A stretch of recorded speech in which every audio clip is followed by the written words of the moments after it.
Good afternoon, LEC community. My name is Susana Elizarraz, and I'm the Deputy Director of the Latinx Education Collaborative. As you may know, our mission is to increase Latinx representation in K through 12 classrooms. That includes everything from talking to students about becoming teachers to supporting teachers and getting certified to teach. I am a former teacher myself, and I'm so excited to have our guests who are here today to talk about something that is obviously very prominent in the Latino community, very prominent here in Kansas City. Some new opportunities coming to Kansas City, not just for students and parents, but for teachers. So without further ado, I have the utmost pleasure of introducing you to Julia Linkus and to Jackie Rodriguez. Hello, everyone. How are you today? Good evening. Buenas noches, porque ya Buenas casi es noches. noche. I know. What's for dinner is what I'm asking. I mean, I'm like, Oh, good I'm question. thinking ramen because it's quick. Mm. So, Jackie, I heard that sigh of like, I haven't even gotten there mentally yet. Yeah. No, and usually on nights like this, it's pizza. Like we're a big pizza house. Same.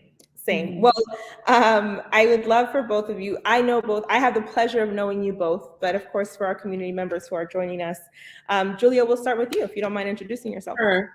I'm Julia Linkus, and I'm the KCKPS Dual Language Coordinator. So my role in this particular position is really to jumpstart and to introduce our new cohort of students that are coming into kindergarten in the upcoming year. So that's my role right now with Kansas City, Kansas Public Schools. Thanks, Um, Julia. I'm I'm Jacqueline Rodriguez. I'm the director of ESOL and Migrant Programs. This is my fourth year in KCKPS, third year as director. One of the things that I was charged with very early on, I started having these conversations with our superintendent October of last year, so 2021, 22, talking about how do we implement something. And now here we are getting ready to celebrate and welcome in our first cohort of kindergartners fall of 2023. So just a few more months to get kids in seats, but we're really excited about the work and know that it's a big job, but it is the right work and exciting work. I'm so excited for Kansas City and for KCKPS in particular. I mean, KCKPS, I know student population is predominantly Latino, which and a lot of those kiddos are bilingual and have dual language in their homes already. So to benefit from a program like this is awesome.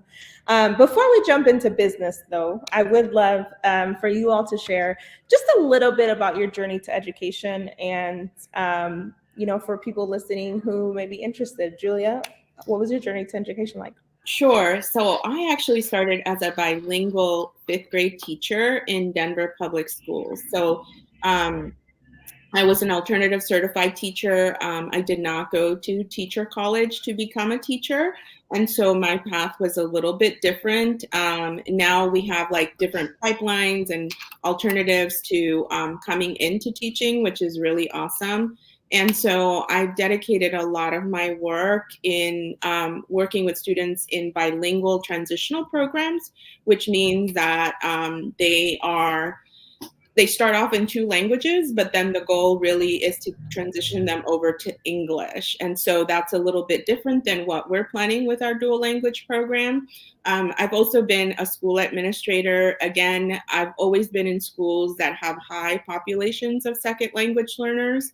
And so I've worked as a curriculum specialist. I've had a lot of opportunity to kind of dabble in that work too. And so that's kind of been my trajectory. I've worked in 3 different districts. So I've worked in Denver Public Schools for 18 years, Houston Independent School District for 5, and now I've been in Kansas City, Kansas Public Schools for about, this is I think my 4.5 year or so. But it's really, I've only been in this position for about 3 months, Jackie, right? Like I think it seems like we're up and running, but it's only been about 3 months. So previous to this position in the district, I was working with high school students who wanted to become teachers, and we were starting sort of a pipeline to transition them over to the community college and then on to K-State. So that's kind of been my journey in education.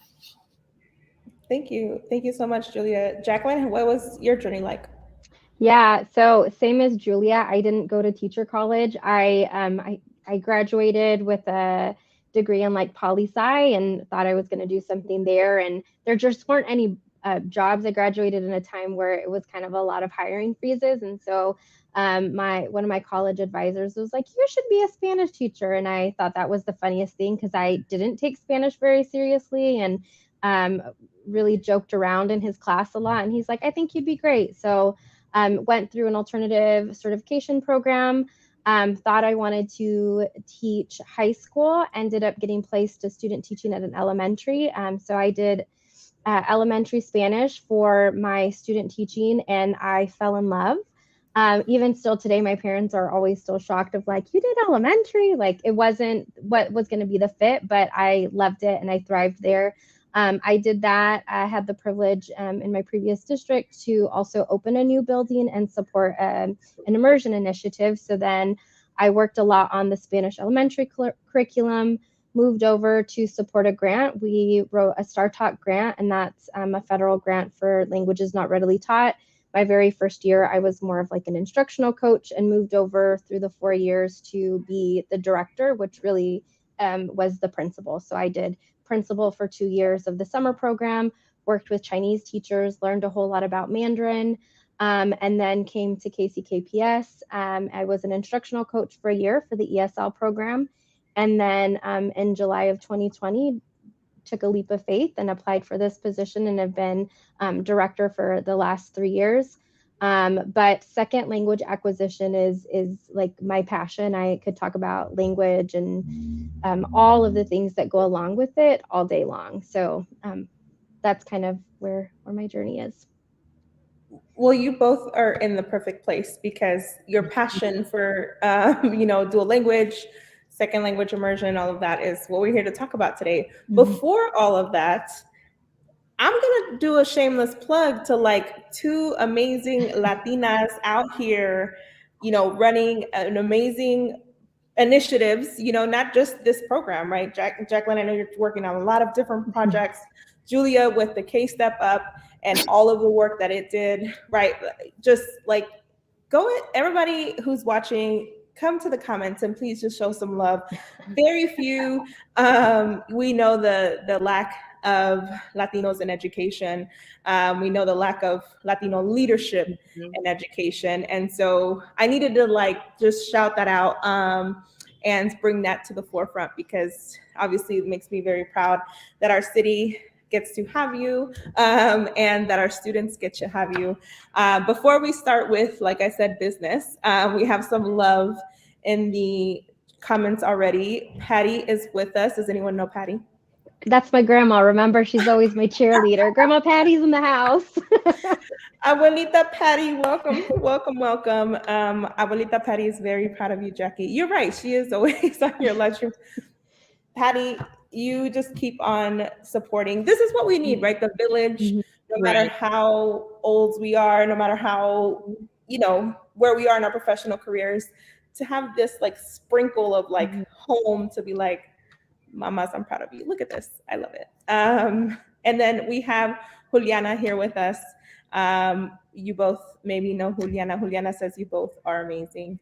Thank you so much, both of you, for being here today. Yeah. Jackie, did you want to mention something? Yeah, I would just like, one of the things that makes me most excited about this is like, I've worked on a program for English speaking students to learn a language. And then getting to work on a program where kids get to keep their home language. My dad always says like, it's your heart language, like your L1, your first language is the language to your heart. So when somebody speaks to your heart, like you feel different. And that's the thing that I love the most. So, going back to like the grandmas and all of that, like we want our kids, our community to speak to someone's heart, not just in English, but in the language that touches them. And that is the thing that makes me the most excited about just language programs in general, but what we're bringing to the metro area and what we get to share with our community here in the district. But I think it's also a way to grow representation, right? Because we're giving students a voice And then that voice and that future becomes, that opportunity to continue to grow in your native language. But then eventually our hope is that these students then turn around and come and teach for us. And we're growing our own pipeline as young as kindergarten now, right? Because these students will grow up to be bilingual. They will grow up to understand the value of being bilingual. And really it's like the basic foundation of what we're trying to grow, to make sure that future Hispanic students and Latino students have representation in the classrooms, which is something we've always talked about, right, Susanna? Even with K Step Up, right? Can we get our students into our classrooms to be our teachers so our students feel even more represented? Yes, absolutely. And speaking of, Berta's with us and says, todo un orgullo hispano. Hace una diferencia. Sé que our live stream will be a little bilingual today. Sabemos que hay personas aquí que hablan mayoritariamente español. We have our predominantly English speakers. We'll try to, shout out to everyone who's with us. Pero Berta diciendo todo un orgullo hispano. Jackie, you talked about, as students, or maybe that was you, Julia, as students to, there's that saying, you can't be what you can't see. I remember growing up and being ashamed of my Spanish, and Spanish being my native language. Y mi mamá no hablaba inglés, no habla inglés hasta este día, ¿verdad? Yeah. So para estar en un programa, para estar en la escuela y para no solamente hablarlo, pero honrarlo, right? Like to honor that Spanish by saying like, I'm a skilled bilingual, right? And I'm going to use that for my trajectory in my life. I know we're already into it because tengo personas tan apasionadas here in this room, and so I'm gonna have to work on reeling it back in every once in a while. Es como pensar como es una avenida para que los padres, los estudiantes y la comunidad se sienten parte de la escuela, porque sabemos, we know it can be a great avenue for both students, parents, and community to feel part of the school, porque ahora la escuela está, enfocada en asegurarse que los estudiantes hablen español. So now part of the school is focused on students speaking and keeping their native language of Spanish. So it's really, really exciting, I think, to have this opportunity. I think, Julia, that goes into my first official question, which is, what are dual language programs? Because I think we'll talk later about some misconceptions, but there's one misconception I know for sure. My master's is in teaching English as a second language, and people think dual language programs and like English language learning are synonymous. And though they like can work together, what are dual language programs and what will that look like? So I think I want to answer one of those pieces, because dual language is an avenue for learning English. Like, that is one of the ways. And what research says, over 30 years of research says that dual language is the best way to acquire language in general. So they're not one and the same, but one is an avenue to get to the other. The other piece is dual language or immersion is a huge spectrum of things. I was just talking to someone before. They were talking about 90-10, 80-20, 50-50. What are the differences? And so it's a huge spectrum of what it could be. So our intent is to have a 50-50 model. 50% of the day is in Spanish, 50% of the day is in English. Where we have the privilege here in KCKPS is, like you said, a majority of our kids are Spanish speakers. I think it's about 50% of our student population identify as Spanish speakers. Over 30% of our population is English language learners. We're tipping really close to that 40%. So then we have that luxury to also have 50% of our kids Spanish speakers, 50% of our kids English speakers. So we get this really rich population and strong language influence. And then I'll pass it over to Julia, because I think she does a great job of explaining like her experience and the different models, and then her learning of like what we're aiming for and why we're aiming for that. So I think one of the other misconceptions you hear about dual language is that it's only beneficial for Spanish speaking students or for the students who are, depending on the program, it could be a French program or something like that. So let's just kind of clear the air and just say you don't have to speak Spanish to be in a dual language program. So in our model, in our strand model that we're building at Silver City, New Stanley, and Francis Willard, the classroom composition is going to be half of the students' first language is Spanish, and the other half of the students' first language is going to be English. So there is that beautiful setting in the classroom where everyone is acquiring a second language. The Spanish speakers are acquiring their English skills, and the English speakers are acquiring their Spanish skills.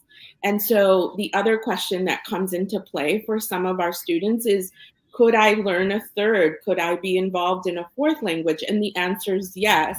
We just did a training today and we had a parent whose children speak Somali and he wants them to learn Spanish. And so the program is open to all students who really want that opportunity to gain a second language, a third language, or possibly even a fourth language. And so I think that's really the beauty of a dual language community, is that we're all aiming to become multilingual, which is, I think, a beautiful thing, that I want as many parents as possible to really think about, because one of the fears that sometimes parents have is, will my child learn English? And the answer is yes, they will. They will learn English and Spanish. And it's important to distinguish that they will learn academic English and Spanish because they're receiving instruction in both languages. So thoughts or other questions? I don't know. I could probably keep talking, and then you got to chunk it sometimes for people. So Yes. Well, I mean, you answered my next question, kind of, Julia. What context can be provided about what this will look like in KCKPS? So I appreciate that. Pero quiero hablar también a los padres, ¿verdad? Porque dijiste, Julia, about how muchas veces los padres dicen, pero quiero que mi estudiante sepa inglés, quiero que mi estudiante o mi hijo también aprenda inglés. Y dual language, los programas de dual language están, o sea, tienen mucha ciencia y muchos estudios atrás de estos tipos de programas, ¿verdad? No es algo nuevo, ni, ¿verdad? Ha estado muy bien estudiado y como dices tú, Julia, hay mucho research, muchos estudios que enseñan que no hay negativos en que no van a aprender uno y el otro. There's a lot of positives to this, right?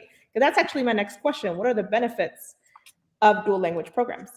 Hay muchas cosas que son positivas y para los padres es muy importante que ellos sepan que es un buen ejemplo de pensar es, ok, mi hijo entra a la escuela, no sabe hablar inglés, todos los exámenes que le dan están en inglés. So, a pesar que tal vez yo entienda lo que está pasando o sé cómo sumar, sé cómo restar, sé cómo puedo leer un poquito en español o puedo leer muy bien en español, ninguna de esas cosas se presentan porque todos los exámenes son en inglés. So, think about a child, una persona, un niño que entra a la escuela y se le está dando parte de los exámenes en español. Oh, ahora yo ya entiendo, yo sé mis letras, yo sé mis vocales. Es alguna información que antes no existía y ahora el maestro va a poder considerar los dos. Y siempre, todos los días van a recibir los dos idiomas. So, eso es muy importante de entender. Y si uno crece así y todos los días está en la misma cantidad de tiempo, está en los dos idiomas van a crecer. Y eso es importante que un padre entienda. It's important for a parent to know that both languages will be taught, students will receive instruction in both languages. And so both languages will grow, they will blossom, maybe not exactly at the same time, but they will grow and blossom together because the student is receiving both every single day that they are in school. So that's important for them to remember. and hopefully it helps alleviate tal vez quita un poquito del miedo que los padres piensan y sienten hay veces that, oh, my child is not going to learn English. Otra cosa que encontramos también es que los niños que están en una clase tradicional, que solamente es con ESL, que tienen la maestra que entra 30 minutos cada día a ayudar con el inglés, los niños empiezan a perder el español. Pero lo que domina, the dominant language is English. Nosotros, yo hice un entrenamiento ayer con maestras explicando que inglés es la mayoría. Vemos inglés en las tiendas, en televisión, en todos los libros que traen. Entonces, aunque nosotros pensamos como papás, y yo tengo papás que también pensaron eso, que hay que aprender inglés primero porque el español lo van a poder encontrar ya después. But I fumble through my Spanish. I always say I learned them at the same time, but really I learned English because that's the language that dominated for me.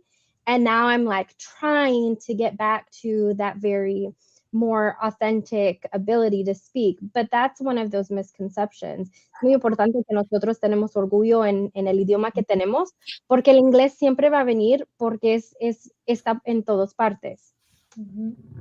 You know, it makes me think about, we were recently, we had the pleasure of being in a school in Indianapolis. And of course, we were there to talk about Latino representation in schools. And one of the kiddos, after a couple of days of our program, she said, you know, I came to the United States in third grade.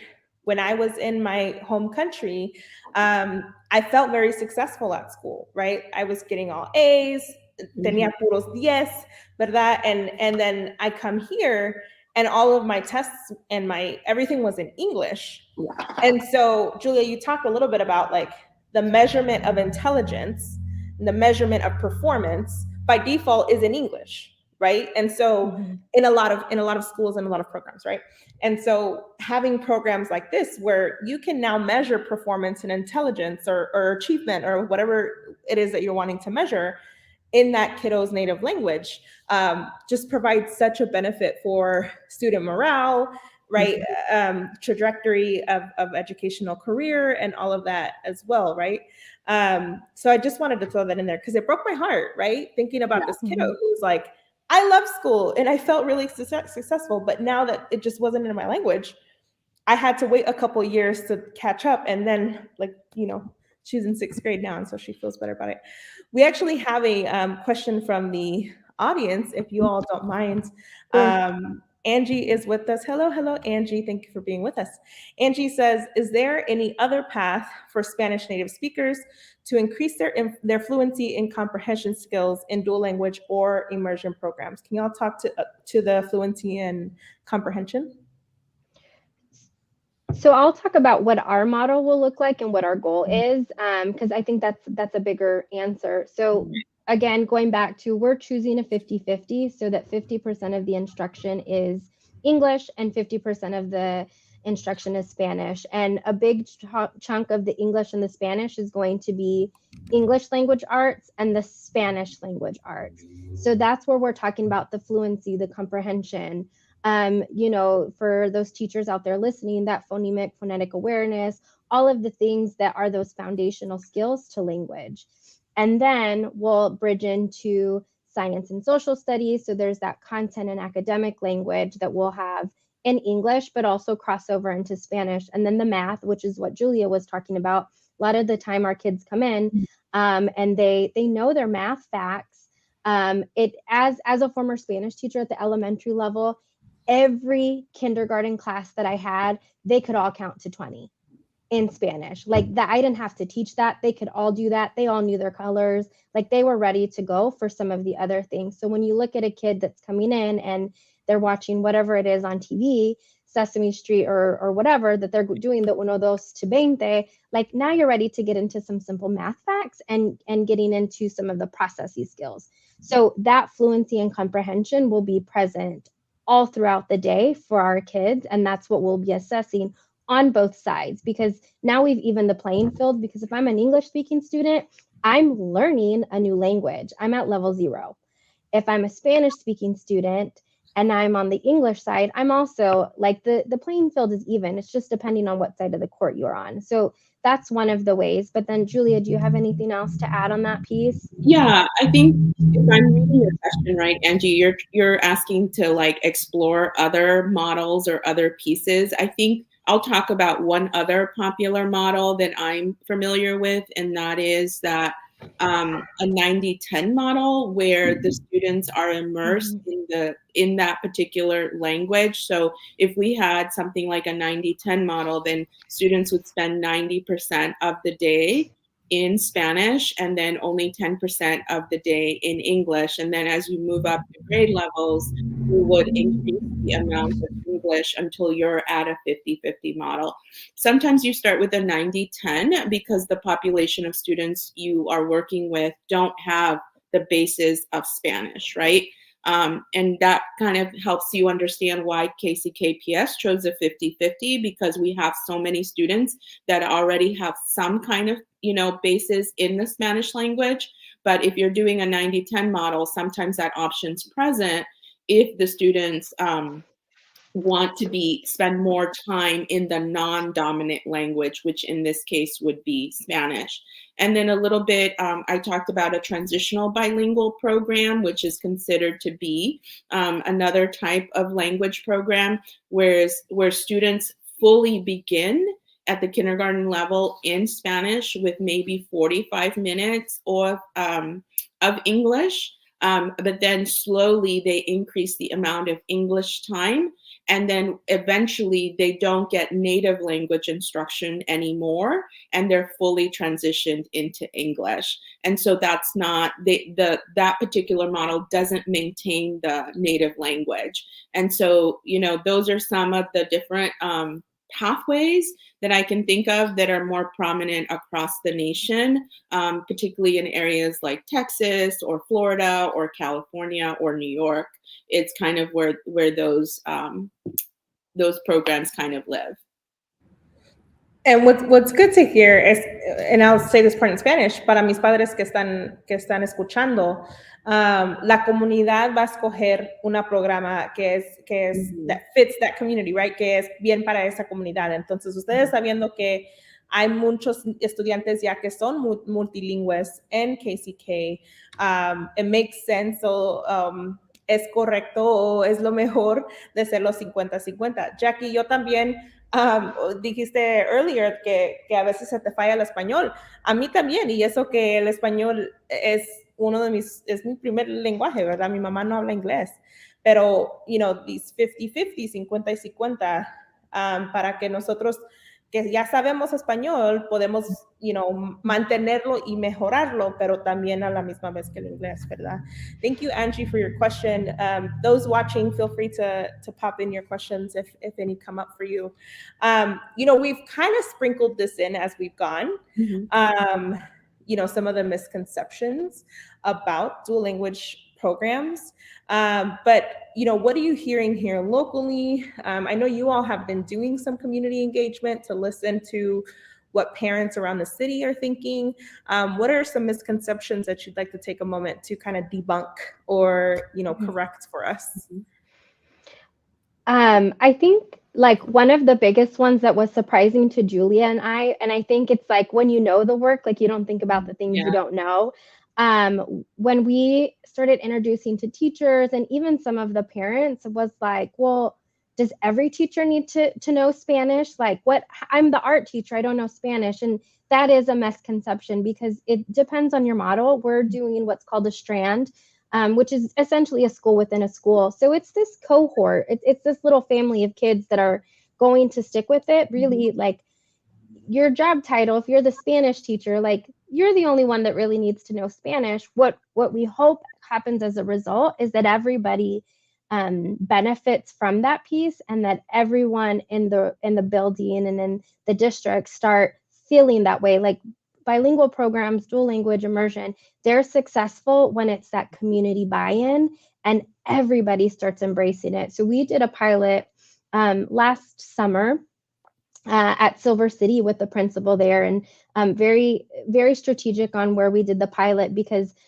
That principal doesn't have any experience, but we wanted to provide her that professional development really on, knowing that that was one of our sites. And she was in that classroom every day because she's like, I want to learn. I need to know. I need to embrace this so that I can do that. And I can't now, like we hear her say all the time, I cannot wait for my teachers to see this.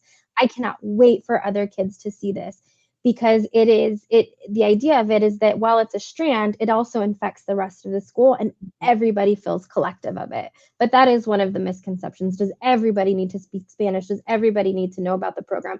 Absolutely not. And that's a big piece of what we're bringing to the district, is the professional development and the learning. I keep calling it, like, we're in an education phase. We will be for the next year or two, because data is also going to tell us where we go with our program next. So the more we know, the more data we can pull, the more teachers we meet with, the more that we can define and refine a program that meets our community's needs. I think another myth and that is there is that my child will fall behind if they're in a dual language program because they're learning two languages. How can they possibly keep up?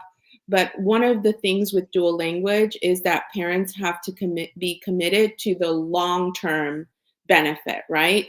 Because we're not, just because you're in a kindergarten dual language classroom, it's not magically going to make you bilingual by the end of the year, right? Like this is a process. This is hopefully what will be the beginning of a K-12 implementation, but we're starting that K-5 strand. So if you're thinking about putting your child, si estás pensando en poner tu hijo o tu hija en un programa así, es importante saber que el efecto necesita que estar de ahí desde kinder a quinto grado. O sea, es algo que you're committing to that K-5 dual language education, because what research shows us is that eventually our dual language students outperform our traditional students, whether they speak English or whether their home language is English or whether their home language is Spanish.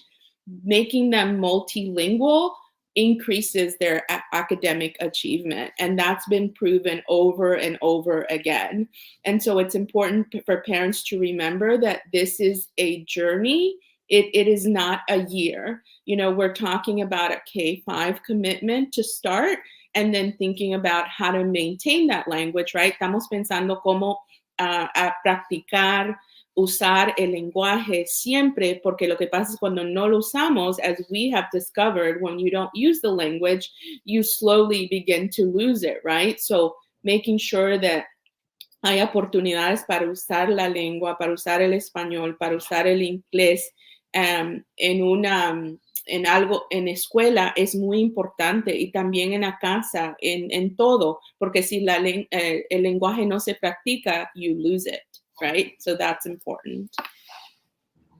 Yeah, padres, es un compromiso, ¿verdad? Y hay muchos, como dices tú, Julia, hay muchos estudios que enseñan que estos programas, no son una cosa mala para nuestros hijos ni para su aprendizaje, sino es algo bueno, pero sí es un compromiso. I have heard parents, I've had parents when I was teaching who would say, hey, I'm really nervous. I need my kiddo to learn English ASAP, right? And I would say, I need you to focus on helping them keep their Spanish, because they'll learn English at school, right? All their friends are speaking it. The lunch menu is in English, so they'll get immersed in that. And I always would beg my kiddos' parents, you help them keep their native language. And that brings up another misconception that I think is important. If students have their native language strong, if they have their basic vowels and their letter sounds and all of that when they enter school, that transfer to the second language is much easier. And I'm kind of a product of that piece, because es importante saber que si uno tiene la primera lengua, o sea, el lenguaje bien fuerte, o sea, lo está leyendo, lo está escribiendo, transferir al segundo idioma es mucho más fácil. So my mother was the one who would sit me down and would teach me my letters and would teach me my syllabus. It was like pape, pi, momu. I will never forget like that echoing in my head. because she wanted to be sure that I got the first language at a level that would allow me to communicate with my family, but also I could use the language. And so it's important to know that if your first language is solid, transfer to a second language is much easier and goes a lot smoother. So es importante que los padres sepan eso, que lean con los niños en español, que miren televisión, que tengan conversaciones. Ahora it's so easy these days to turn your television to all Spanish, and, sometimes I would tell my parents that, hey, turn on that SAP thing because, it helps them to get that input because they're hearing English at school all the time. So I think the misconception on the other side, again, drawing from my own experiences, is we'll have those English speaking students and our parents will be like, it's 3 months in, my kid doesn't know anything. Language takes 6 to 7 years to develop, right? Like I did a training yesterday and we were talking a little bit about just different things. And I said, I've worked with Chinese, but what kids would tell me is like, you sound like a baby. Well, I am a baby technically because I don't know the language and I don't know how to navigate the tones of Mandarin. So you're right. But had I been able to keep up with that, maybe I could be a little further in skill. And that's a big piece is whether you're learning the Spanish, which we hear our Spanish speaking parents want our kids to learn English right away because they're in the classroom, or if they're on the Spanish side, it is going to take time. Language takes time to develop. Going back to the idea of a baby, like babies develop language at that 2-year-old point, and it takes them a long time to get to be able to use those full complete sentences. So it takes time. Be patient and look for those opportunities. As a former Spanish teacher, I always used to tell my kids, like, walk down the aisle of the Walmart with the Spanish food, walk down the aisle, like wherever you're at, Target, go to the Mexican restaurant, just look at the menu. You don't have to say anything. Just look at it. Just think about it. Listen to the music. Those are like, we're so lucky to have exposure to all of these things. Whereas when some of this research was getting started, they didn't have the access like we do now. So that's what I'm also excited about for us and then our program. Jackie, I'm really happy that you mentioned the kiddos like poking fun at you, like, you sound like a baby, right? Because that made me realize, so I don't know if y'all know this, but I'm learning sign language for my son, Jackie, I'm sure you know. And there was a TikTok that came up. I'm 30 years old. And so to learn a new language at our age, right, is definitely a lot harder than for kindergartners, right? Or for kiddos my son's age, who's 2, right? But I saw a TikTok come up and it was kind of poking fun at folks who are recently learning sign language, who like, we sign everything I want to go to, right? Versus once you're immersed in the culture and the like nuances and the, right, like more of that, then you'll sound maybe quote unquote less of a baby, right? Or like less of that choppiness. But again, going back to that like commitment, ese compromiso of like, you're going to have to stick with it and immerse yourself. Like you, Jackie, what you were just talking about. I'm, learning a new language. This is so hopefully, I mean, maybe not commonly known, but you have to practice it. And if you're in maybe your family doesn't necessarily speak that second language, your friends maybe don't predominantly speak that second language, it's going to take some commitment on your part and your family's part, particularly when we're talking about students, right? To say, yeah, let's turn that SAP on, or, dinner time is all the second language, all in Spanish, right? Or all in English, right? So those little things can help too. And then to get kiddos excited from that young of an age, right? Versus being 30 and then like having, so go ahead. Yeah, no, that just makes me think of another misconception where like at the dinner table, we'll hear parents, like, what'd you learn at school today? And the response is going to be nothing. In programs like this, that misconception is that they're not learning nothing, parents. That happens with monolingual kids too, because I can vouch for that. I'll ask my son and he will say, I've learned nothing. Nothing happened at school today, nothing. Yeah, but at that early stage of language acquisition, it's really performative and practiced. So the class, like it's like an actor on a stage, right? Oh. Like the classroom is their stage and the safe place. And that's where they will perform the language at that very, like that's kindergarten, first, sometimes second grade. At that point, once they've had 3 years, now we're ready to use it outside of the classroom if my environment has been productive and set that standard, right? So that is that misconception of like, my kid's going to come home after 2 months and be able to say all of these things. That's on the English side and the Spanish side. And so cuando pensamos que vamos a mandar el niño a la escuela en 2 meses va a poder hablar inglés, va a tomar unos 2, 3 años que ellos pueden hablar. No es como ser como un títere que ellos están allí, que necesitan practicar, va a tomar tiempo y poco a poquito van a poder sacar la idioma de la escuela a la casa y en la comunidad. But that is one of those misconceptions of like, they're going to learn it right away. They're going to learn it in the safe space of a classroom because that's what it's meant to be that way until they're ready to use it outside of the 4 walls they're in.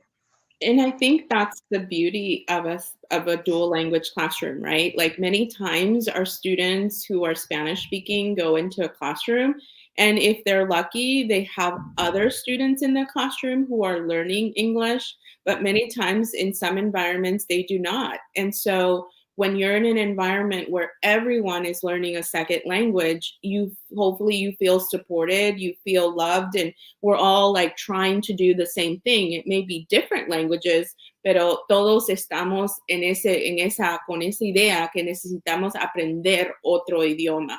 And so that community offers that support for all of the students. Well, and I'm thinking about, Jackie, you talked about kind of that performative nature of those first few months or that introduction to the dual language program.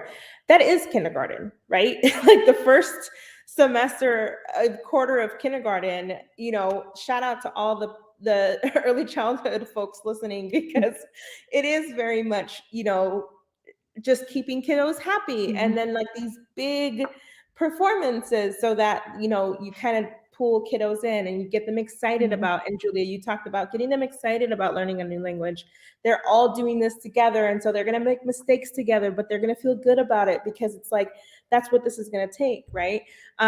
So, cuando los niños vienen y dicen, no he aprendido nada, es que esos primeros meses, ese primer año va a ser más de like, la estructura, ¿verdad? De ver a la maestra, más de que yo aprender. It's like, I do, you do, we do, right? So starting with that, I do. Before I go, we could go on and on about misconceptions, honestly, because dual language, there's a lot. And being multilingual, even though this has been a thing in our country for it's not new, right? But there are still a lot of misconceptions that exist. I do want to, sorry, go ahead, Jackie. No. Go ahead and highlight who you want to highlight, but I do want to talk about the misconception. Yeah. Yes. Mary is with us. Hello, Mary. She says she's a high school French teacher in KCK. I wanted to make sure to bring her up and show them some love, because we just always show love to our teachers because they have the toughest yet most amazing job in the world. So thank you, Mary, for the work that you do, and for being a multilingual educator. Appreciate that. Jackie, sorry, so go ahead. No. You were saying about these programs being around for a long time.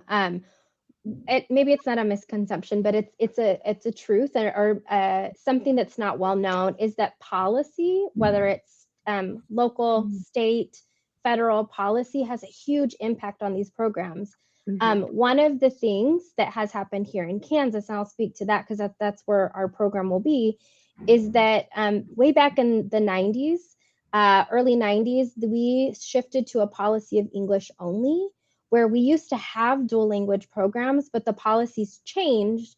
And we went to some English only. There are other states. Arizona is a great example of what that looks like, where they had these really thriving dual language programs. They voted for English only, and then there were schools that pushed against that and were at risk of being shut down because they were doing the thing that's right by kids, But unfortunately, it was against that policy. So a huge thing is just that advocacy from parents, from teachers, from organizations. And I will say, I'm so lucky to be in the district that I am in, because sometimes I put my advocacy hat on, and I wear it very tight, and I speak very loud. And it's the right thing to do. But as of right now, like, I haven't outspoken out where I'm not supposed to speak. But this is one of those things that I do think, hearing from parents, go to the state, go to the school board. We've had these parent engagement nights to ensure that they have a voice in that, so that we're putting together a program that meets their needs, that we can answer their questions, so that when it comes to a point to vote. And we also have a really supportive board where they're so excited about this. They have just kind of pushed it along, and I get to give updates about where we're at. And the excitement every board meeting as we get closer is really the buzz that we want to feel. So I just want to put that little plug. I don't necessarily know it's a misconception, but it is one of those things that is not known, how policy really impacts these programs. And we need that advocacy, because the state, the federal government has to hear, because that's who kind of controls what happens in the school systems. And that's where Kansas is in that trajectory of things. Yeah, para que sepan, padres, estos programas, educación bilingüe, educación multilingüe, a veces se para por la legislación, las pólizas que existen en el estado o federal, y a veces, ojalá que nunca aquí en Kansas ni en Missouri, pero a veces llega el día donde hay que abogar para estos programas, y que hay que abogar para nuestros estudiantes y hijos que son multilingües, para que puedan practicar esos idiomas en la escuela, porque hay muchos, desafortunadamente sí hay ejemplos de lugares en nuestro país donde se ha banned, donde se ha cerrado programas como estos, pasando leyes que se llaman English only, inglés solamente. Entonces, sí, Jackie, somos muy lucky. Afortunadas. Afortunados, gracias, de tener programas así en nuestra ciudad. Thank you, Mary, for being with us. Mary dice, merci beaucoup. I know what that means. So does that make me quadlingual? Well, our last question, actually, we've kind of been talking about all the way through, which is that, the new opportunities coming to KCKPS. I want to really focus on this last part. Like, what are you looking for? Because I'm sure there are community advocates listening. I'm sure there are other nonprofit organizations listening. Teachers, students, parents. I know there are some logistics to what you're looking for. Speak to all of that. How can we as a community come together and support you in this new endeavor? I think for me, the biggest piece right now to think about is to really just spread the word about the dual language program in KCKPS. I think, the parents and the community members we have been able to speak with are super excited, just like our board, our school board is and our superintendent is, but it's important that we reach as many people as possible to make them aware of this opportunity. And in conjunction with our district, we have started kindergarten enrollment already, and that has not been typical. And so if your neighbor, I was telling them, hablen con el vecino, hablen con la prima, speak to everybody that this is happening. And especially if you have a incoming kindergarten student in your family or your neighborhood or your community, let them know about looking at our website. There's lots of information about our dual language programs.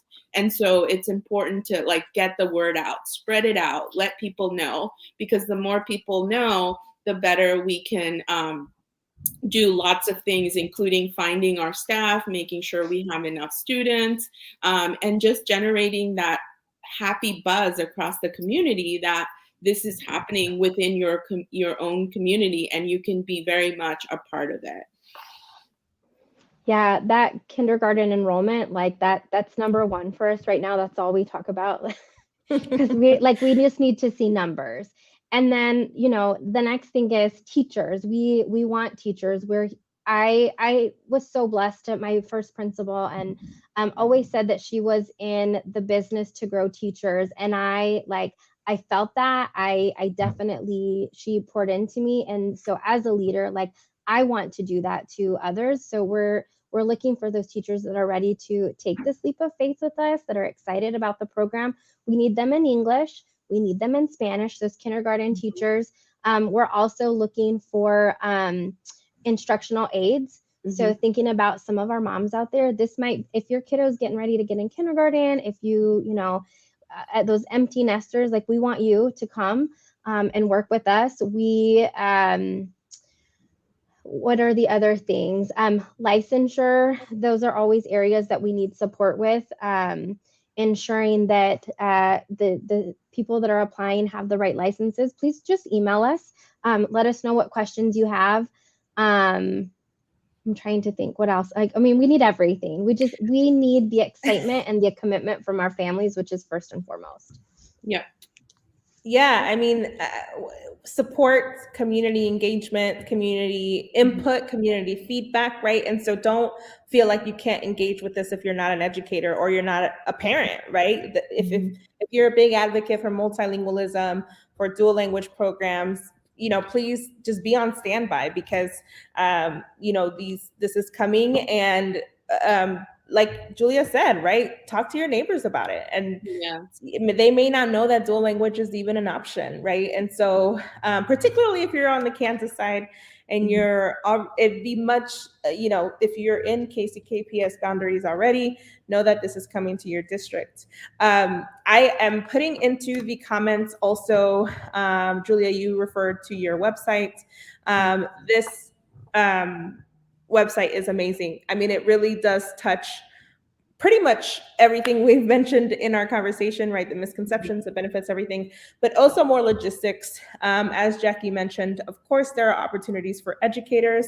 No, you do not need to be Spanish speaking to be a part of the dual language program, because we do need English speaking teachers. Jackie talked about the aides, right? The classroom aides. There's less kind of qualifications, I should say, for folks in those roles. So that would be a perfect role for, like you said, a parent, maybe a retiree, right? As someone who's wanting to enter back into education. And, you know, there are people out there who love to be a part of new endeavors, right? Like being a founding teacher, or a founding, you know, a founder of a program. So if that kind of speaks to you, of course, this is for you. I do want to bring up some of the conversation that's been happening in the comments, just to kind of wrap us up. Angie dice, extraño enseñar en Kansas por eso mismo. Angie mencionó esto cuando estábamos platicando de todas las diferentes pólizas y todo. Dice, no todas las comunidades ven el idioma de español como un beneficio, como por ejemplo en Florida. Esto causa que los mismos estudiantes que hablan español no quieren hablarlo. So, unfortunately, here we are, right? There are unfortunately examples from around the country of where this isn't as widely accepted. And so we are lucky to have these opportunities here in Kansas City, because we know how beneficial they are for students, right? When Mary is with us, she says, some students are learning English, some students are taking Heritage Spanish in high school. I know that's happening in KCK PS already, right? Students who already know Spanish tend to learn French more easily. I think everyone in this conversation can attest to that, because there are times when I see French and I'm like, oh, yes, I know what that says. Let's talk a little bit about this. Mary kind of hit the nail on the head here.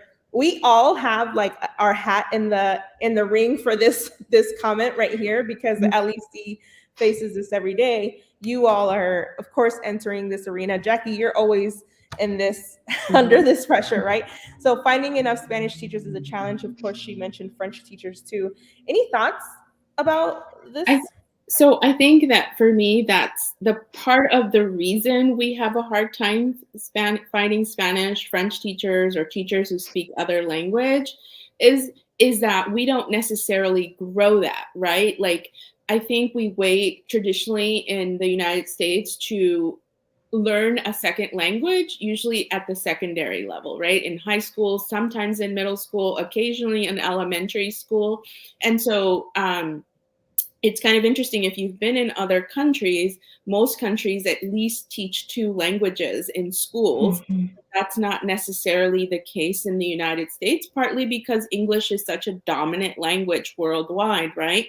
But I think if we work on the aspect of having more multilingual programs, then, it may help alleviate some of that, because then we'll have more individuals who speak another language. And that's how I started, because in Denver public schools at the time, they were looking for bilingual teachers. Well, there weren't enough certified people. So part of the alternative certification program was to have people who spoke Spanish and had a BA in another aspect to get them into the teaching profession. And so, we're working within our district also to kind of open those pathways. Right now, as it stands in Kansas, what we're looking for is you have to have your elementary certification, and then we will work with your Spanish proficiency, if that makes sense. Because, of course, we need you to be proficient in Spanish, but right now, Kansas doesn't necessarily have a bilingual certification in terms for the elementary level, not the secondary level. So we want our teachers to be elementary certified, and then to be able to support students in Spanish and to be able to teach them Spanish. So that's just an important aspect to remember as well. Yeah, and I think Julia kind of hit it. Like it's getting kids excited early on about getting into education, because one, we know like the teacher shortage is real. And so how do you get kids excited about it? And then how do you inform them of the different opportunities? And I think about like I just keep going back to Matima, where he speaks Swahili and French, and now he's like, I want my kids to be in this Spanish program. Well, what are we doing with those kids that are coming from the Congo that are already French speakers? Have we put that idea into them of like, you would be an excellent French teacher, and getting them excited about those other their larger linguistic repertoire. So that's a piece. And then again, I'll just go back to policy. It isn't always easy to get your certification moved from state to state. It isn't always easy. Like Julia and I both have alternative license. Those aren't easy to get, and not every district wants to honor them the same way. So those are some of the pieces that kind of impact the availability of teachers that have a niche, which is to speak a language. Ideally, what we and I think about this daily is like, if you build it, they will come. I very much like think about Wayne's World, and that's one of my favorite movies, but they built it, they came, and that's my mantra. If we build it, they will come. I don't know where they're coming from. I don't know how we're going to get them, but I believe that it's the right thing for kids. It's the right thing for KCK. We have so many people excited about it. We're going to continue building. Hopefully the teachers will come, the kids will come, and we'll all be celebrating in August this great, fun, exciting cohort of kindergartners that are going to really be our pilots and our champions. And then we're going to reach out to the community, because that's who else we need to sustain a program, because they don't continue on unless the community's there to back it. And ideally, we would grow it to that K-12 and expand it to multiple schools, expand multiple languages, because there are programs like that across the United States. And that's like, Susana, like that's my freedom dream. Like, can we build this for this community where we have over 63 languages represented? I hope that happens. I hope to seed those pieces. So, and I think, remember, I always remind our teachers that they're the ones that support our own teacher pipeline, right? Mm-hmm. So you are the ones who have to get super excited about teaching, and you have to let that sort of enthusiasm permeate to your students, because they look to us to make sure that teaching is a profession you want to make into. I love Catherine Bauer over at East High School, where she put it, it says, you won't be rich if you're a teacher, but you will live well. It's not exactly the poorhouse, and I think that's a misperception. And I think it's, of course, could they pay us better? For sure.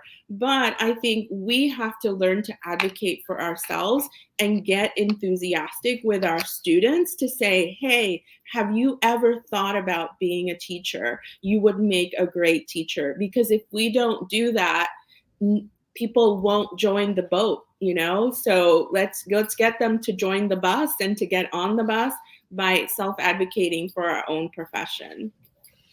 Well, y'all know that's the soapbox I could stand on all evening, but because Jackie and I have pizza to order, I will wrap it up. As you heard, there are amazing new opportunities coming to the Kansas City area, particularly in Kansas City, Kansas. As I mentioned, the website is in the comments. Do you all mind if your emails are in the comments as well? No, not at all. Perfect. So Jackie and Julia's emails are going into, of course, you could find them on the KCKPS website, but they are now in our comments. Of course, feel free to reach out to us, DM us, send us a message on Twitter, LinkedIn, all the things, and we'd be happy to connect you with Julia or Jackie. Now, what I have to go do is call Edgar, our founder CEO, and see how he feels about me working 2 full-time jobs, because I want to be one of your Spanish dual language teachers, but I don't know if I can manage 2 full-time jobs and a toddler. So we'll see. I'm going to calculate the hours when I get home. I appreciate you both for being here. We have some thank yous in the comments. Julia, Jackie, any final thoughts before we go? No, thank you for the space. It's always a pleasure to chat with you, and then just to bring. I was really hoping that one of our principals would be able to join, but unfortunately he wasn't feeling good. But I appreciate you guys so much for always opening up this space for what we're doing in the community, and being our partners. And not just partners to KCK, but partners to education. And so that's a huge thank you on my end.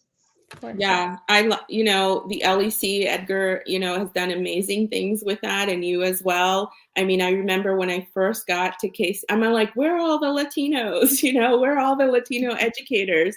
And so it's been amazing to watch this organization grow, but also support this community that I think a lot of people outside of Kansas do not know it exists. And so, when I tell people I work in Kansas, and then I tell them that, 50% of our students are Latino, they're like, what, in Kansas? They don't make those connections. So I'm really appreciative of the opportunity. And if anyone has any wonderings about this program, please reach out to us, because, the more people that know, the more power and everything else, will fall into place, like Jackie says, and it will grow and it will blossom. So thank you. Yeah. Yes. And I just finally, thank you to everyone championing the program. That is how we will continue. So continue championing, providing feedback. We are really excited about the opportunity for the district.